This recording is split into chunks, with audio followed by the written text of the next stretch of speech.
Girl, we've already established we're messed up human beings and we live by it. Feminism? Never heard of her. No, not at all. Not today. Not any day. I mean,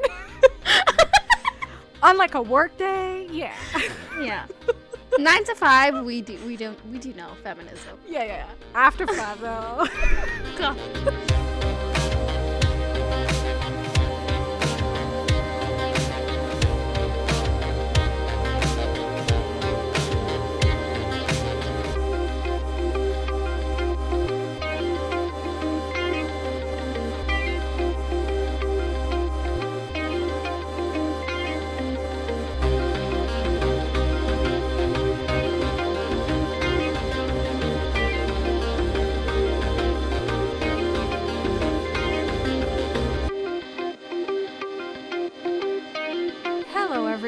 Welcome back to Romancing the Monsters. I'm Em. I'm Seth.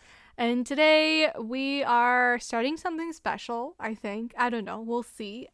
We decided to dive into love between fairy and devil, which, as we are recording this, I mean, is still relevant. I'm hoping I can get these out in not too long so that, it's still relevant to our listeners, hopefully. But, quick disclaimer, we are utterly unprepared. So, that's disclaimer 1. We are utterly unprepared. We have no direction for this episode whatsoever. Disclaimer 2, we won't be doing an episode per episode because that's absolutely wild. So, what we thought we would do is basically put together, today is like episodes 1 to 8. So, we'll go through those episodes. We have not watched past episode 8, so we can still try to, theorize what could come next. And also just so we don't spoil ourselves and our listeners in the meantime as well, by just getting ahead of ourselves, because we do love to do that. And disclaimer 3 is related to the fact that we are utterly unprepared.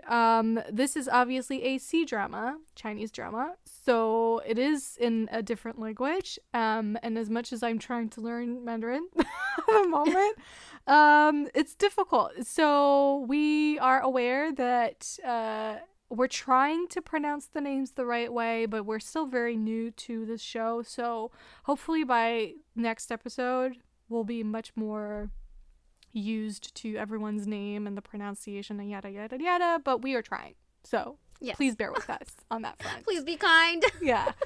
We're not doing this in any malicious way. If we do mispronounce something, it's just genuinely we're not used to it yet, but we will be, promise. Yeah. All right, so episodes 1 to 8 is what we watched. First off, should we do the blurb first, or should we do what we think of it? Like our general thoughts.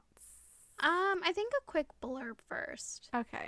So this is a fantasy romance series, and it starts off with a quick show of what happened 30,000 years ago to our main male lead, and his name is Dongfang, and he is the leader of, is it the Moon Tribe, right? Or what's his exact title? I know he's referred to as the devil, but I do not remember the exact title. I will be honest. These are the kinds of details that if you're new here, you may not know this, but if you're not new here, we're particular about the details, and this is not a usual thing for us, but it's very new. We're just 8 episodes into a 36 episode show. So, yeah. We'll get there.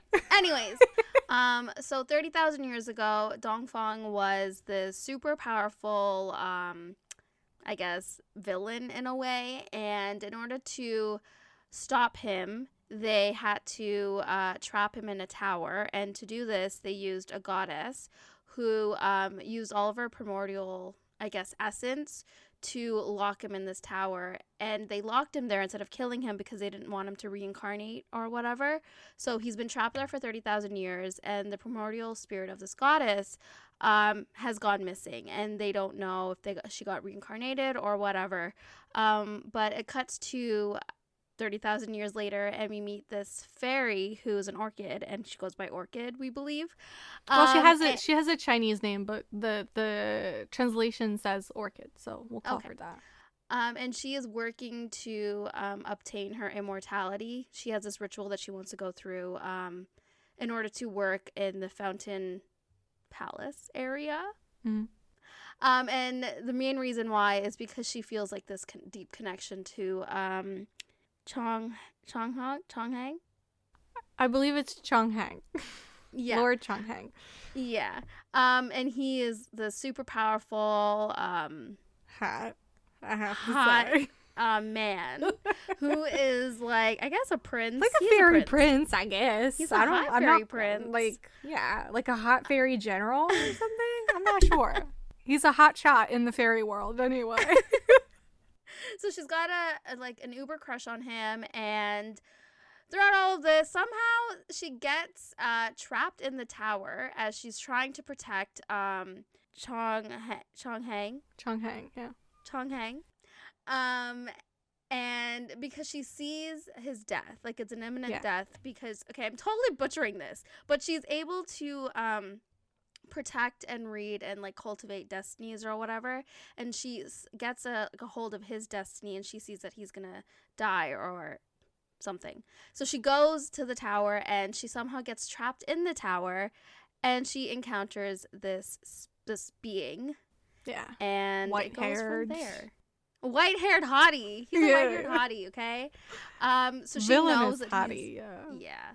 She knows that he's like a darker being, and it kind of goes from there. Yeah. Okay. So, what did you think upon watching these first 8 episodes? What were your thoughts, your feelings? How do you feel about the show moving forward? Well, maybe not moving. Let's keep that for the end, maybe, of the, okay. the episode. So a little background. Mm-hmm. I've watched C-dramas a lot back in the day. Not back in the day, like a few years ago. Back in the day when I was in college in 1995. Oh my god, I'm gonna kill you. Anyways, so back when like Meteor Garden was like uber popular, like I was like on that bandwagon, and I was obsessed. So when I saw Dylan Wang, which is the lead in this show, who plays Dongfang, I was like so ready to watch it because he looks so hot. And anyways, I was just really excited. So I haven't watched a C-drama, like fantasy romance ever. So this is my first one. Really? Yeah, I never picked up a fantasy one before. Okay. And the beginning was kind of hard to follow, I won't lie. I was like kind of confused about the whole mythology and like the background story of Dongfang and everything, basically. But then once I got into the groove of it, I really ended up liking it. I find Orchid's character very immature, but I feel like that's kind of like the MO of C-dramas, or at least the ones that I've watched. They start off really immature, and as the story progresses, they grow as characters. Mm-hmm. So I'm waiting for that growth to happen, and I kind of see closer to the like end of episode 8, you kind of see a difference in her character already. But yeah, overall, I'm liking the dynamic. I'm really shipping her and Chonghang. What? Yeah, okay, for some reason, I'm really shipping it. Wait, no, don't get into that. But what? Okay, because I think they have, like, more of a romantic background because he's, like, I guess we're seeing flashbacks of their memories and how he told her to, like, forget everything, basically. I came here fully preparing myself. I was like, you know what? I'm excited about this character. Like, I think he's hot. I am excited about the actor itself. And then I fully came here prepared to hear you say, oh, isn't he so fucking boring? Like, he's always in the way. Like, I thought you wouldn't like him. Okay. So I just ship, like, they have a really good dynamic, and, like, their chemistry is amazing, and, like, we're seeing the romantic bond there. But obviously, as the story progresses, we'll see it more with Orchid and Dongfang. Yeah. But as of right now, I feel like they have a lot of chemistry, and, like, the whole, like, tragic, like, forbidden lovers, he can't have another wife because he's promised to the goddess. And it's all like, yeah, it's pretty dramatic. But I will say, my jaw has hit the floor, guys. Shut up. No, I really thought. I'm surprised in like an amazing way. Love that for you. Love that for me. Thanks. No, but I will say He's obviously gonna lose her because he's not gonna act. Yeah, it's gonna be tragic. So the boringness is kicking in, you know? Like, he's not acting, Yeah. so he's gonna lose her. And she has this hot demon man that's, like, you know, confused about emotions. Okay, anyways, we'll get into it later. But yeah, so far I'm really enjoying it, and I can't wait to like, continue on. Yeah. So the way we found this show, obviously, was because it was making the rounds on Twitter, because we are Raylos, in case, again, you are new here and you do not know that about us. We're massive Raylos. And this is not unlike the kind of relationship dynamics that we like in our media. And so all the fellow Raylos of Twitter that we follow, we're kind of like, you know, oohing and awing about this show. So we were like, kind of looks interesting. I recently have been on a kick with Danmei books, Xianxia novels, which is the whole like fantasy world with like cultivation powers, etc., etc. No like fairies per se, but like demons and ghosts and stuff like that. So to me, going into this show, that wasn't weird to me because I've very much been sucked into that world for a while now.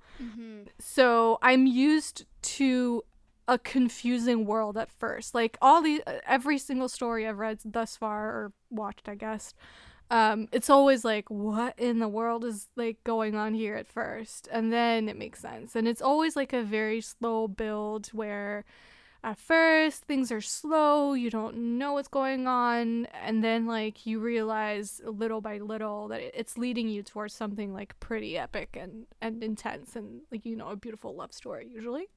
Yeah. So that's that on that. I did struggle with don't really know how to say it other than like, I have the word childification, which is not an English word, but you know what I mean? Like the fact that our main character is very childish. I struggled with it at first, but then I had to sit with myself and think, that's again kind of a trope of the genre. Like, it's not rare that your main character, whether he's male or female, I've read it like both ways, where it's like they are very childish at first. Yeah. Because it comes from the mythology. She's a flower. She literally evolved from being a flower. So, and like I've read some books where it was like someone was literally born a sword and then evolved into a human form, which is like just like such an interesting concept. Huh? Yeah, which is just such an interesting concept of like, what did you begin as and then evolve into? So it makes sense for these characters to be like, one of them was like a fish, like he reincarnated as a fish, and then he had to then he evolved into a human again, but he was a child and then he had to grow up, and so he had the mentality of a child. So I think this is what's going on here. Like at first I was like, is it like a little sexist? But I was like, maybe not. I think it just is the mythology around it all. And like, if you've seen other, you know, adaptations of books like this, because this is a book at first, if you've seen other ones, then I guess like you expect this. Like, it's not weird. It's just part of that world. But I did struggle with it at first, but then I was like, you know what, I kind of dig it. Yeah. You can tell she's going on like a little journey of her own. Like, she's gonna grow up. We were a little concerned that this was gonna be like a comedy, because this was marketed as a comedy. Yeah, the trailer was giving very comedic vibes. Yeah, and we weren't sure about that, but I would say, I mean, it's funny at times, but it's not like a comedy. I think it's a good balance of everything. Yeah, I would say so.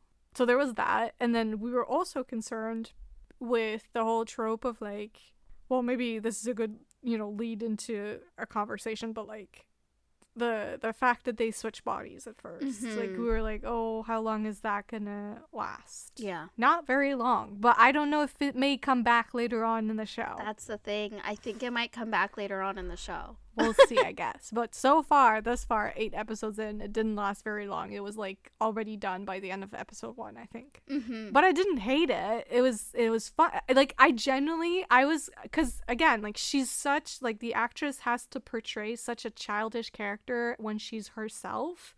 Yeah. That when she was him in her body, the switch in their acting, I was like, you know what? They're good.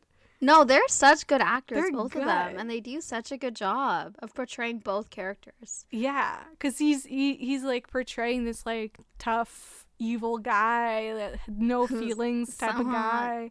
So Yeah, hot. but then like he was playing suddenly the like scared, like sort of pathetic guy or slash girl.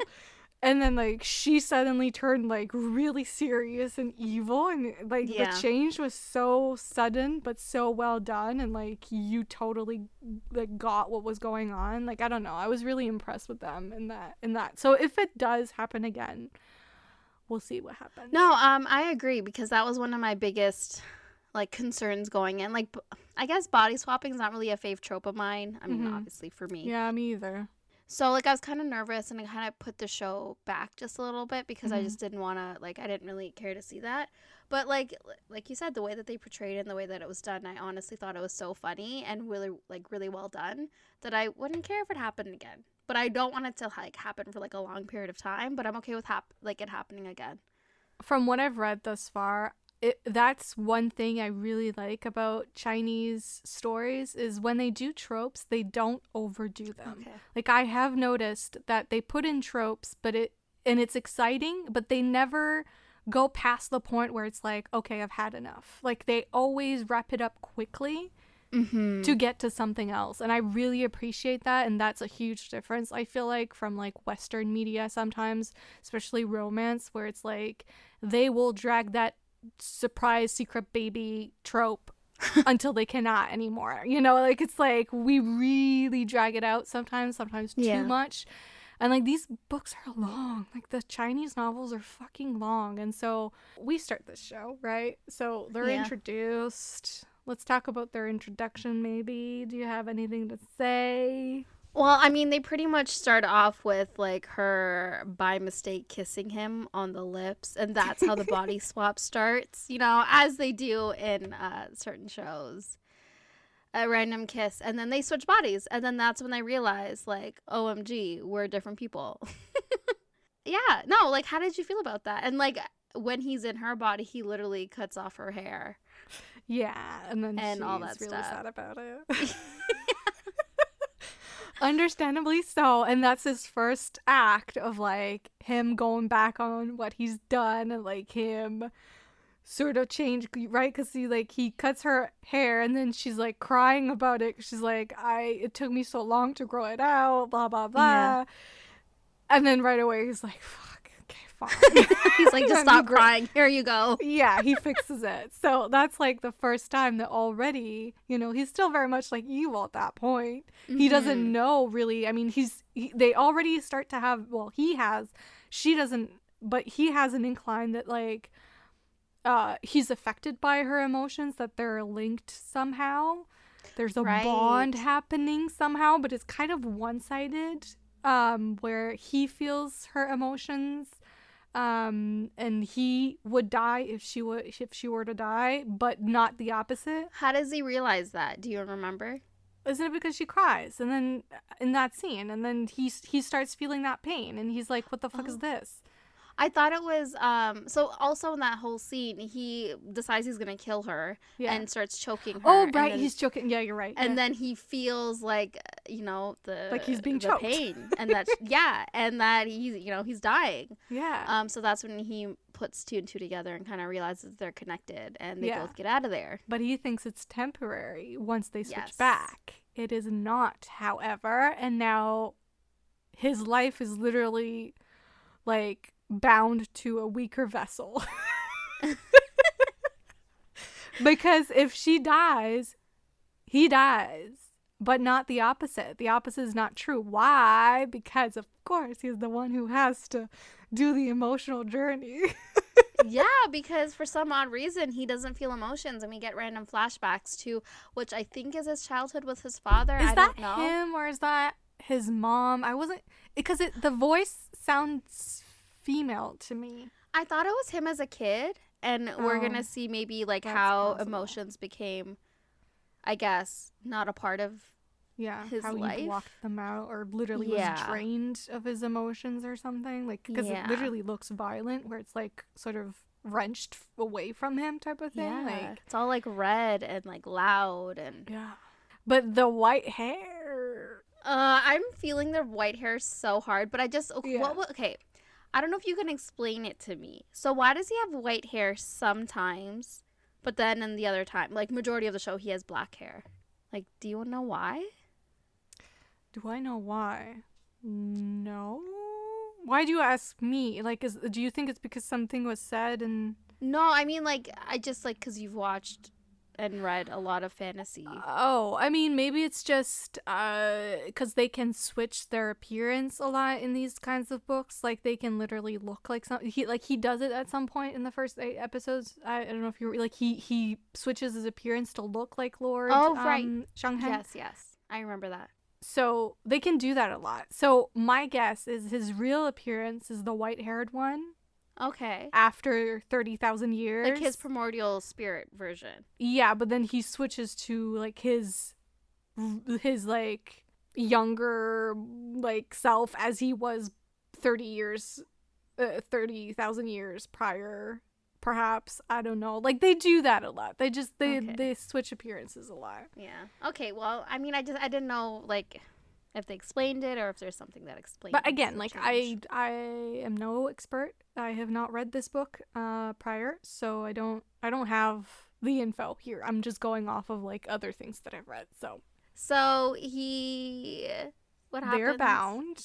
They switch They are back. bound, yes. They are bound. He's still very much beholden to all her whims and emotions. Sorry, he doesn't like act on it or like like decides to protect her until later on. Like I think it's True. episode Yeah, 2. they go their separate ways. Yeah. After they come out of the tower, and she is kind of ambushed and abducted by these. They work, I guess, for the new leader of the Moon Tribe, Our actual villain. Yeah. the actual villain. Yeah. And they were gonna sacrifice her, and because of her screams and her fear, he feels that, and he comes saving her. Well, the whole reason why she goes in the first place is because her, what do they call it? Her root, her something root, her life root, her spiritual root. Oh shoot! I think it's a spiritual root. Her spiritual. it's some root. We'll get it right next time, but I think it's her spiritual root. Anywho, it's injured. Yeah. And so for that reason, she's not strong enough to, and like her cultivation isn't strong enough, her powers, if you will, isn't strong enough to compete to become a part of the fairy palace. No, girl, you're skipping so ahead. No, but I just mean the whole reason why she goes is because her quote unquote friend, who is really not a friend, can sell her the medicine to heal her. Oh yeah. Okay. So that's why she's in that city or that town. Mm-hmm. And that's how and her friend sort of like manipulates her into being like, oh, I'll give you the medicine or the potion, but first you have to go and like give those guys the clothes. I don't know why they need clothes, but like you need to give them the clothes. And so she goes, and then when she goes, there's one of those leaves, like one of those destiny books there that she's never seen before. Like, it's missing from her tree. So she's about to die, and he comes in like a hot, dark night and rescues her, and then tells her that she's under his protection. And she automatically assumes that he's in love with her, and she's like, I don't want this, I love someone else. And it's just so funny. I couldn't stop laughing with that whole idea that she's like, no, he's in love with me, but he shouldn't be in love with me.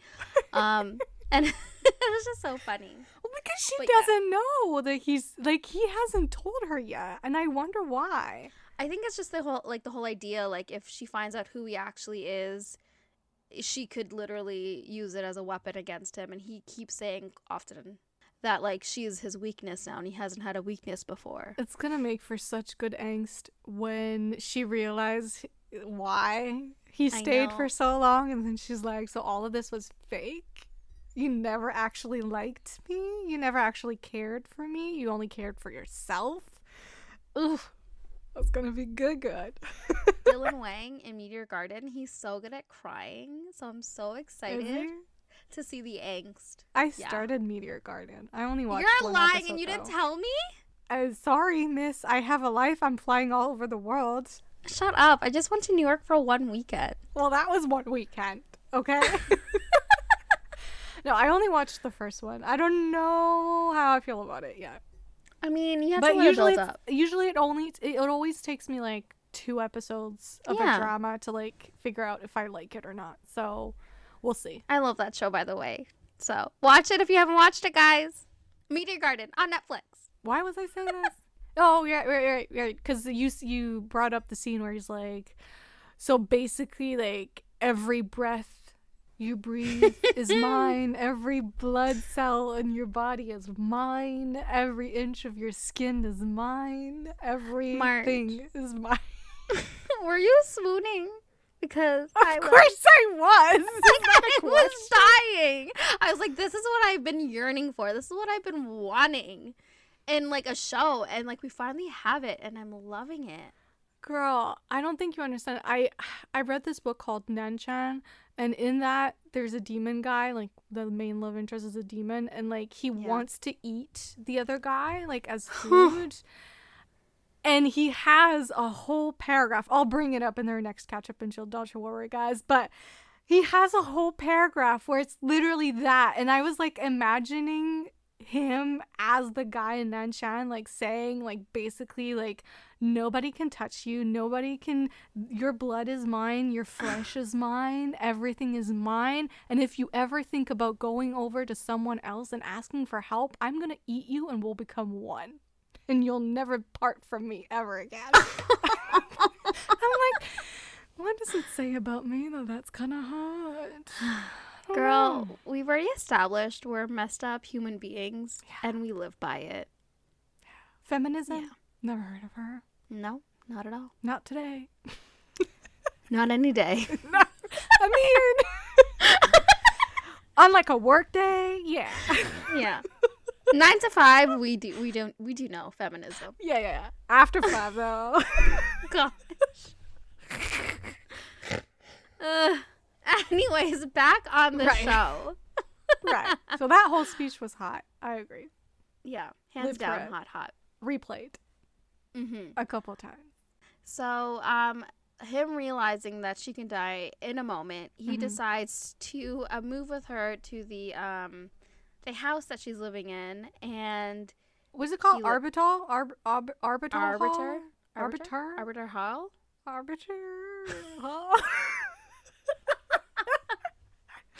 Next episode, guys. Next episode. Anyways, it's like Arbiter Hall or something. Hall, yeah, I think it is. Yeah. So he does not leave her alone. If she wants to go sleep, he has to sleep with her. Right. If she wants to go like eat, he's, got to, make sure she's got all the great food. And it's just like, she's fed up. She's like, no, I'm going to go sleep here. You go sleep in my master's room, and then let's call it a night. Yeah. So he's just like overbearing. Yeah. You know what moment I fell in love? Which moment? I mean, I was already pretty hooked by the end of episode 1, not gonna lie. But the moment that I really started, I was like, yeah, no, I'm done for. Yeah. Is when he starts researching how to make her happy, basically, like how to make her grow, how to heal her, and then like he goes, and the fucking sequence where he's in the forest collecting fucking what's it called, morning dew, because like she has to drink morning dew to like heal and like to be in good health, and like he's fucking sitting there for hours for like collecting like one drop at a time, just holding the bowl up. That's the moment I went, oh my god, My heart. But okay, ignoring the fact that he wants her well so that she could Heal the destiny the book. destiny book of the goddess. Mhm. That trapped him in the tower so that he could find her in this life, because he knows that she's reincarnated, find her in this life, kill her, and release his own army and his people, and then literally take over the world. But yeah, anyways, he's doing this so that she gets better. And I love that his friend, well, I guess friend is I'm using it really loosely. The dragon guy? Sorry? The dragon guy? Is he a dragon? Yeah. Is he a dragon? Did you miss that? He's a dragon. Wait, like a full-on dragon? His friend that's helping him? Yeah. Yeah, he was a dragon at the bottom of the sea. He went to retrieve him.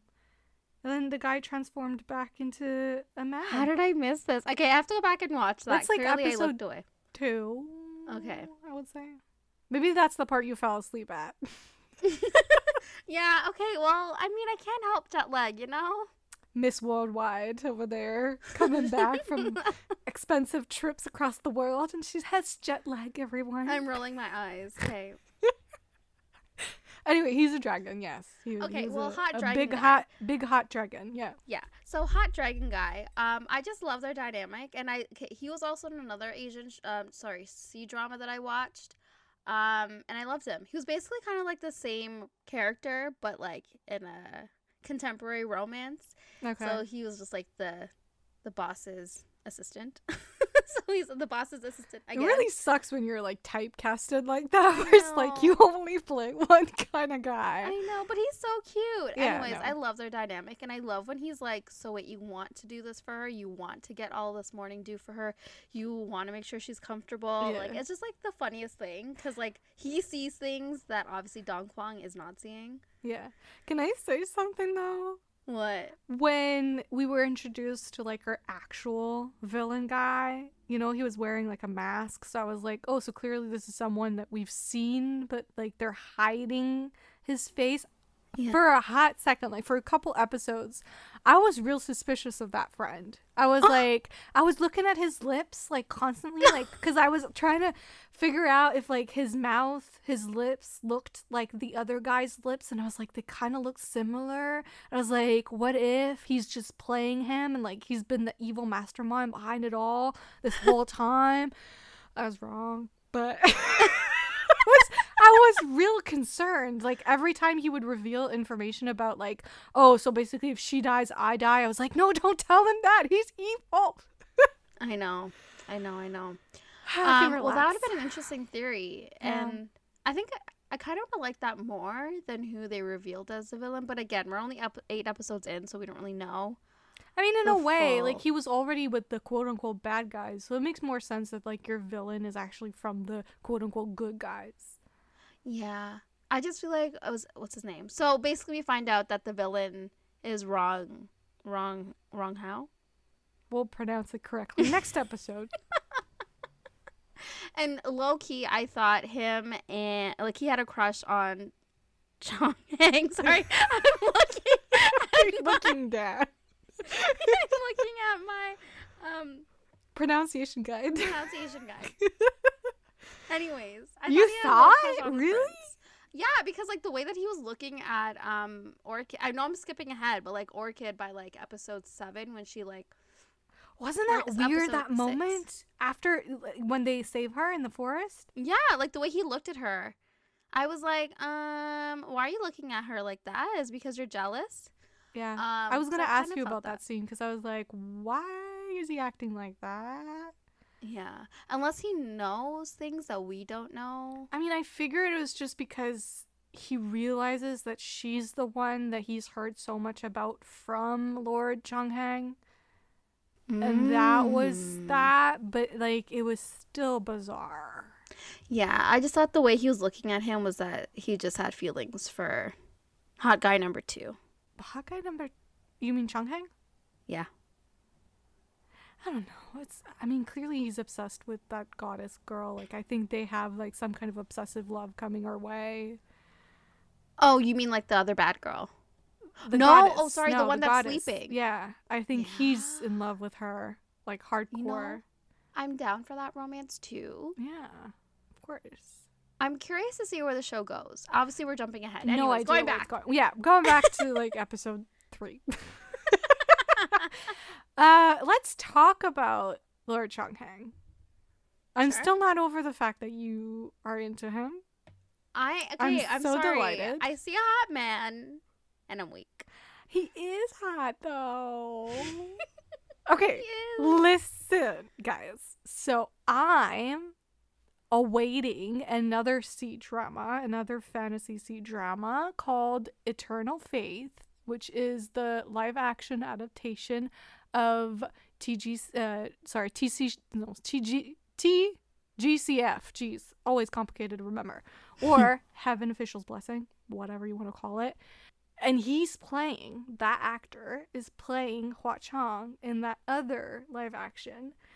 And those are hard shoes to fill because it's like the 800-year-long longing of like, I've done everything for you, everything I've ever, like, you are my reason to live type of thing. Like, it's a really, really romantic story. So I was looking forward to this because I was like, I've never seen him act before. I don't know who he is. I don't know what he's like.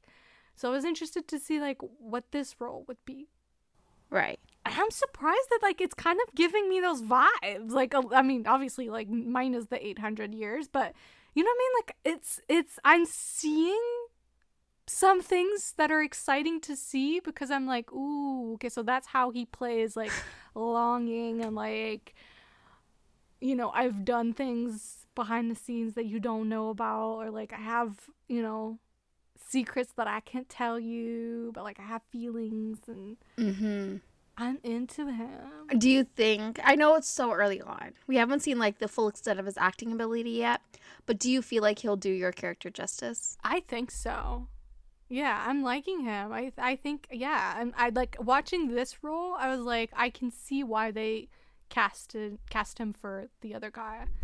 Okay, But I'm excited. this time around as like the main love interest, because unfortunately he's gonna get side, like, you know, second lead syndrome, you know, like you end up loving him but he doesn't yeah. get the girl. Yeah. So the reason why I like his character and I feel like I empathize with him and like I kind of ship it is because of how tragic it is, because he knows that he's destined, or like I guess arranged to be married to this goddess that went missing, but he can't help but like love another woman, and then like he knows he can't be with her and his brother would destroy her and kill her, so he literally sabotaged any sort of like good thought that she had of him by like, you know, kicking her out of like the immortal, like, you know, she was first in the immortality ritual and he kicked her out of that, and now she's no longer at all gonna be, you know, serving in the fountain palace area, whatever. And he also takes away her memories, the early memories of when they first met when she was like 500 years old, and like she saved his life. And it's just like, it's so sad because we get another like, I guess like another scene in his perspective where like before my girl Orchid was like, oh, it's like destiny, we're meant to be together because the firefly was in her garden. And then we flash to, we see him put the firefly in her garden so she can find it to illuminate the crystal. And just like the little details breaks my heart because you know in the end that they won't be together. Everything he's done, like, that is so Hua Chang. And like doing it knowing that the other won't remember and like still holding on to those memories, and like I fucking love this kind of love. The elephant in the room is that the tree, the mirror thing, obviously shows them getting married. Yes. What do you think that's about? Yeah, well, obviously she said twice that it doesn't lie. That is the future. So my theories are, well, I only have one. My theory is that it is true, it's gonna happen, but the reason why it's happening is most likely something happened and she is kind of forced into that situation where like she has to accept him for XYZ reason, because he doesn't look all that happy and neither does she. Which doesn't make sense at this point in the story. Well, I mean, we know she's gonna fall for someone else, but you would think that he would be happy. So I'm thinking they're not happy because this is not the circumstances that they would have liked for this to happen if they wanted to get married to each other. And then also, I think our guy Gonna pull a resand and he's gonna appear, and that's the part yeah. that he didn't see, which he was very he was angry. And he's like, why do I feel so uncomfortable? Yeah. Because like he's jealous. He's like, what are these feelings? She must be feeling uncomfortable because I'm feeling uncomfortable. I know. Like, I love how he dude. chalks it up to that. She's Right. feeling uncomfortable right now, which is why I'm feeling uncomfortable. Not because I saw my woman marrying another man. It's Yeah. because she's feeling uncomfortable. I love it. I fucking love it. I love know. it. And I can't wait to see him pull a Reese and crash that wedding and pull her away, and hopefully confess. I had another theory. Okay. I don't know what happens, but that she is the goddess reincarnated. So like, I had that same theory. Yeah. So I believe that no matter what, they're gonna have to get married anyway. So maybe he realizes that she's in love with someone else, and she does not want to be with him. And so maybe they're kind of like not forced to get married, but they know they have to do it, or else things might happen. So our theories actually work together. Yeah, I'm ready for that angst. I did see something and I was like, oh god. Well, it was basically like a behind the scenes of Dylan sort of like on the ground, like kind of distressed a little, and then like her, the actress, like sort of consoling him and being like, I didn't die. Like telling him I didn't die because he was struggling with like coming out of the scene. Oh my gosh, are we getting at like near death trope? I Or like think actual so. death trope? I think so, yeah. So I saw that and I was like, oh god, no, I need to stop. I need to not. You can't go down the rabbit watching hole, this. girl. Yeah. Cannot. Yeah. Okay, well, I'm thoroughly excited. Is there anything else in between that we didn't... I mean, obviously a lot happens. Like, there's the whole sequence in the forest where she's, taking the test. And he's helping her. Yeah. But during that time, we know it's being sabotaged by Rong Hao and his helper. Right. Oh, also, she does at some point take the potion that her friend, quote unquote friend, gave her, and then that actually hurts her. I was living for that, like taking care of one while one is sick trope. Yeah. Yes, and it was done really well because obviously he doesn't know what's going on. No, he knows. He definitely. She's like, you're stupid for taking it. No, I mean like in the sense where like he doesn't know what's going on inside him. Like, why is he so frantically trying to like save her? I fucking love it when the male character, and this is the feminism out the door. Okay, I'm about to say something controversial. Okay, go. I do fucking love it when the male character gets a borderline angry at the protagonist because they put themselves into danger and they're angry because they are scared deep down. They were scared for the other one's life, like, and like health. And like they just like lash out. I just like, this is serving me all the tropes that I love. That's the thing. I honestly feel like it is serving us what we want and what we've been wanting. And I just like, I'm here for it. I'm just ready for it. And oh my gosh, wait, the end of episode 8 we didn't talk about. We kind of planned this really well. Like, I don't know, like the episode 8 ended and I was like, you know what? This was a great like a great place to end for us. Do you want to set the scene? What happened? No, you set the scene. I hate you.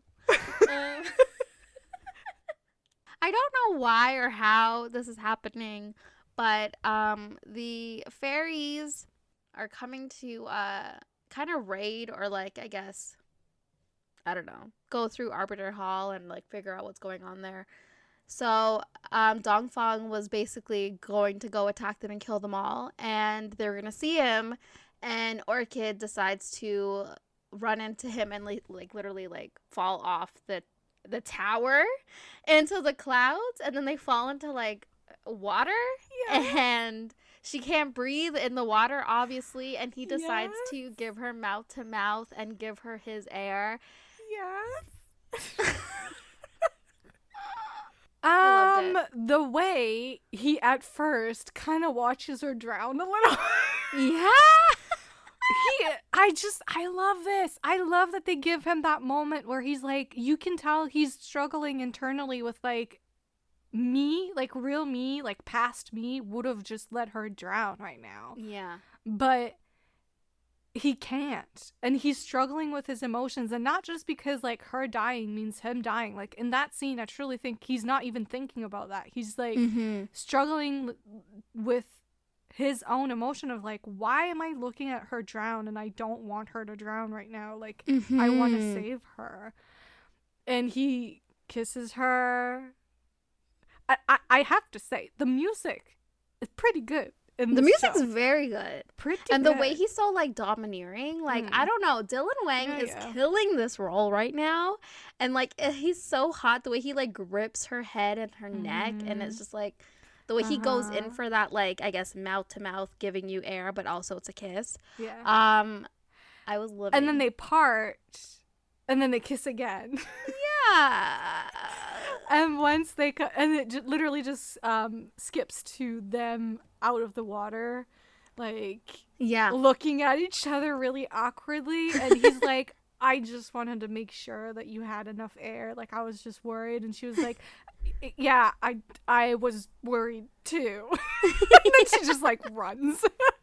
Yeah. And neither of them is like ready to admit that they wanted to kiss the other and that the second kiss had nothing to do with her survival.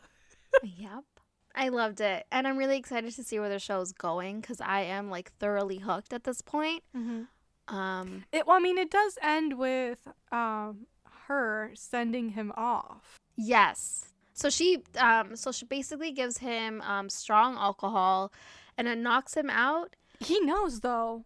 He knows it's good stuff, but I don't think he expected it to knock him out. No, to me, how I interpreted it is she puts the like poison or whatever it is in his glass, and as he picks it up, he's like you can tell he just smelled it. Like he pauses, he smells something in there, and I truly think he knew.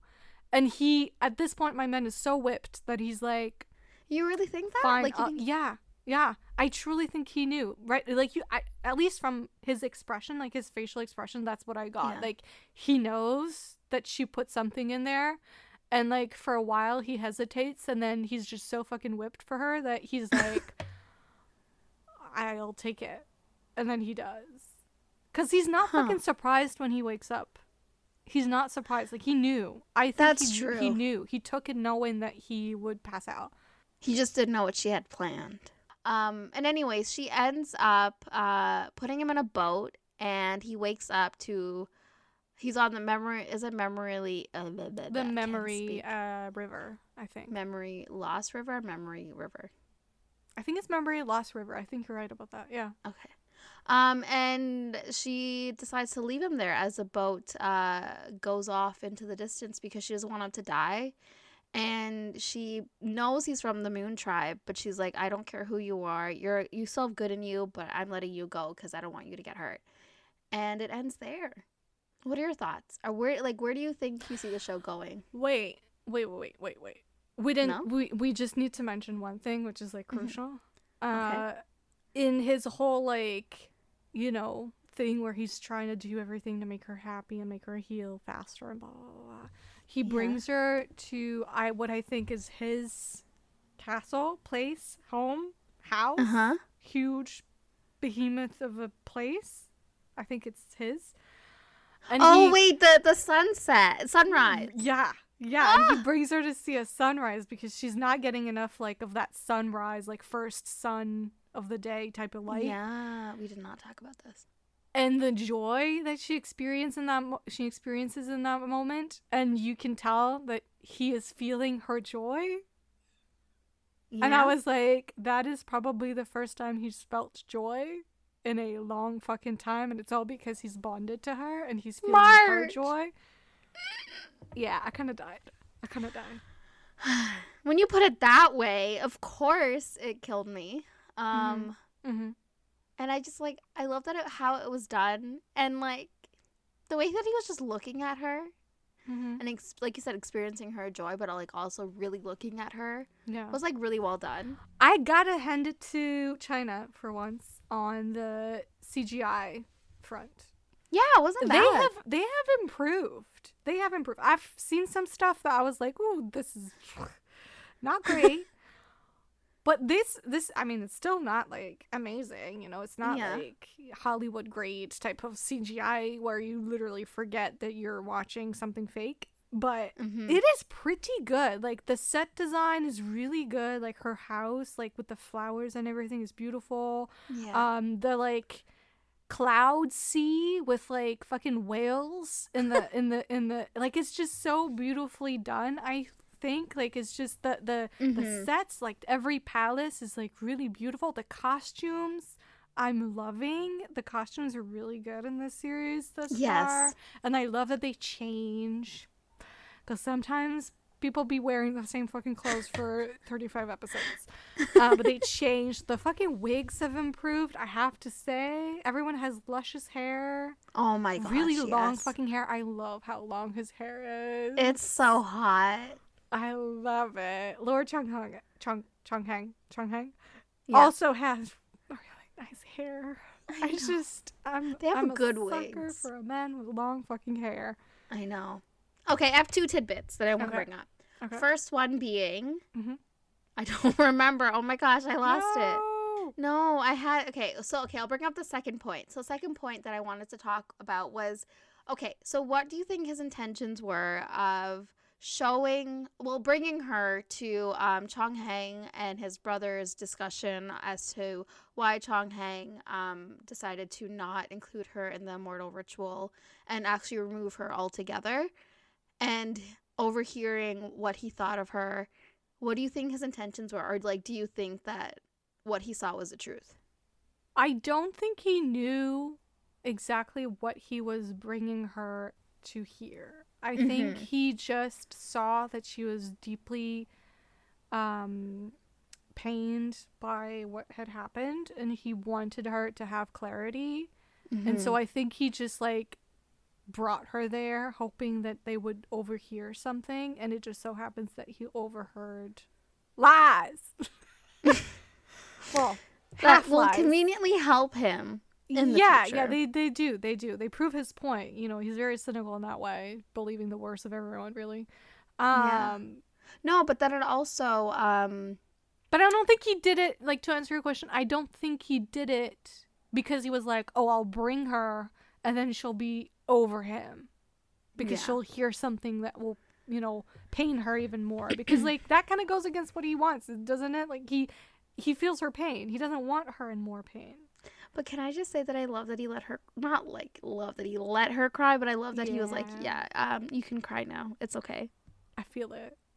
I can tell you want to cry. Yeah. I know. How do you not question sentences like that? And the way that he was just wiping his tears. Yes. I loved it. So begrudgingly. I know. Wiping them off. Like, damn it, I'm crying again. What is this water on my face? A scene that I replayed a couple times just because I loved the expression. It's not actually a scene with him or her, for that matter. It's the scene where that other fairy, that bitch, lies about not stealing the firefly crystal thing. Yes. I was like, bitch, what are you doing? What are you doing? But I fucking love the expression on Chonghang's face when she's given like a second chance to tell the truth, and she still lies, and like his little like fuck. I know. His expression. I replayed that a couple of times. I was like, that is good. So fucking dumb. Like, girl, just tell the truth. Now you're gonna be like turned to bones and not allowed to reincarnate. Like, what the heck? What was that about? Like, is she literally like pulverized? Like, I think so. How fucking... They said her immortal bones, though. So I was like wondering, does that mean that like she becomes mortal? Like she becomes like human? Like she's thrown... once they kill her, it just destroys every essence of her. But then like it's so angsty when he explains like why either way it was gonna be bad. I know. Ugh, I And he love didn't that. want Orchid to pay that price, so it's kind of like it worked in his favor in a way.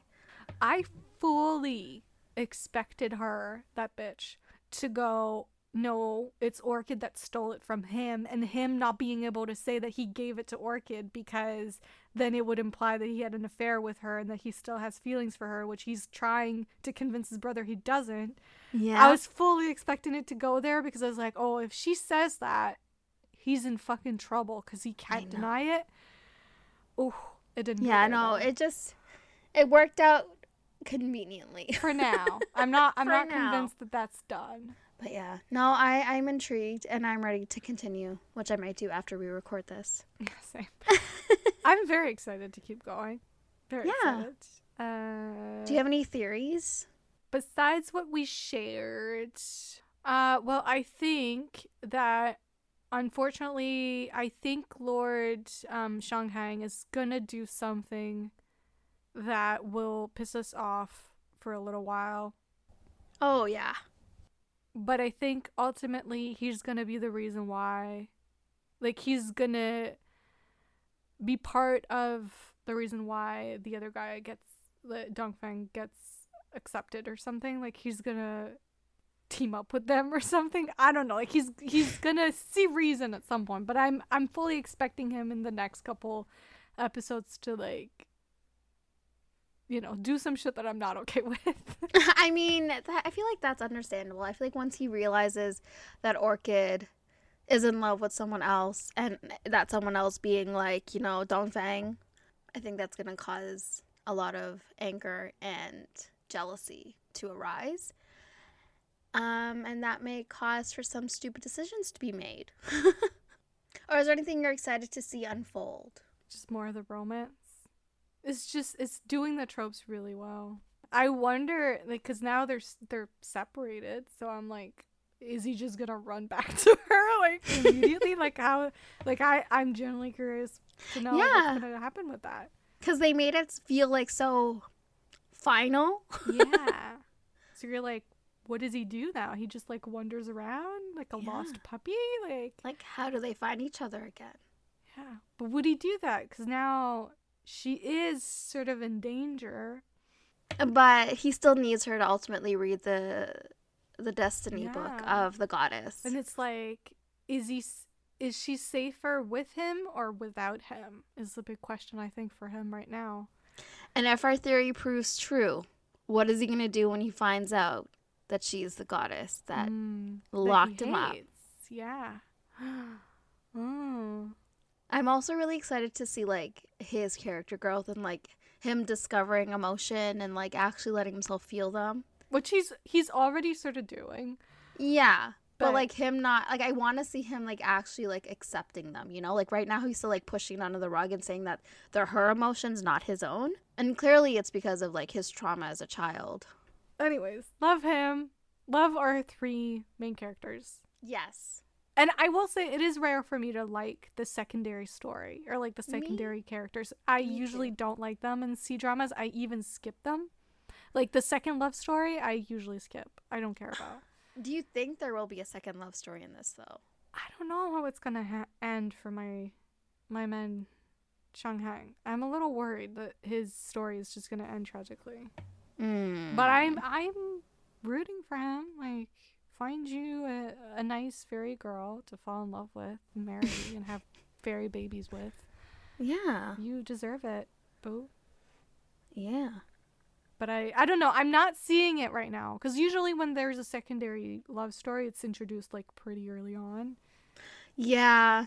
And, like, it's kind of giving me, like, Meteor Garden vibes. Like, when you, like, continue watching it, like, there's Wazalei and her, and then, obviously, Daoming Say. Oh, I'm totally butchering how you pronounce names. But anyway, so, like, yeah, I, like, the love triangle... Or not even love triangle. Secondary romance kind of starts earlier on, and then it just, like, dwindles to nothing. All right. Well, hopefully this was a good, quick overview of 8 episodes of Love Between Fairy and Devil. Obviously, as you can tell, we don't go into as much detail in depth as we usually do with these discussions, just because there's just so much content and we don't want to be here for 4 hours, and neither do you, especially if you know, we don't know how many episodes this is going to turn out to be, but like, just, you know, for your own sake, it's just better if it's shorter episodes, maybe just not as much in depth, but oh well. Hopefully you got out of it what you wanted. I promise by next episode we'll be more settled in this world. Yes. We'll know the characters more. We'll know the story more. So hopefully we can have a better understanding of what's going on. And also better pronunciation. I'm really gonna try and do that well. As always, if you want to reach us online, you can find us on Twitter at the RTM Pod, or on Instagram at Romance and the Monsters Podcast. You can also email us. We do love a good email. At romanceandthemonsterspodcast@gmail.com. YouTube, just look for the name of our podcast and you should be able to find us. And while you are on there, why not subscribe? It's a free. I'm just saying. And lastly, if you want to find me specifically, I am on both Twitter and Instagram at Foes and Lars. And you can find me, Steph, on both Instagram and Twitter at Pros with Woes. And also, please feel free to leave a review on Apple Podcasts, and also subscribe and follow on any of the podcast platforms. That was so bad. I'm so sorry. But yeah, it would mean a lot. All right, guys. See you next time. Bye.